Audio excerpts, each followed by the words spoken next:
So this is the third question, JEE Advanced 2026, paper 1. Let's read the question. Which one of the following matrices can be obtained by performing elementary row transformations on 3 into 3 identity matrix? 4 options are given. तो elementary रो transformations जो होता है वो inverse निकालने के काम आता है. इन्वर्स हम निकालते हैं एक फार्मूले से और एक हम निकालते हैं एलिमेंट्री रो ट्रांसफॉर्मेशन से, राइट. और एक दूसरे भी इक्वेशन से इन्वर्स निकलता है, inverse of a matrix. So basically elementary row transformations is just like I said, it is used to find the A inverse. It means if I follow some operations on identity matrix, basically the determinant of identity matrix is 1, so it is not equal to 0. So whatever the inverse will become, that should exist. अब inverse अगर exist कर रहा है तो उसका determinant 0 नहीं होना चाहिए, means it should be non singular matrix. The key idea is this.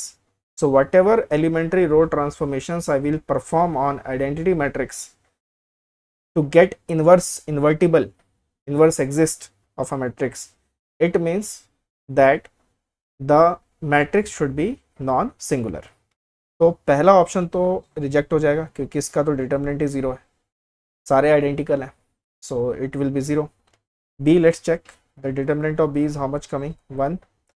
3 minus 8 minus 5 minus 1, 2 minus 4 minus 2 plus 1, 4 minus 3 1. So if I solve this, minus 5 plus 3 minus 2, that is not coming equal to 1. इसको reserve में रखते हैं अभी, इसका determinant -2 है. C का check कर लेते हैं.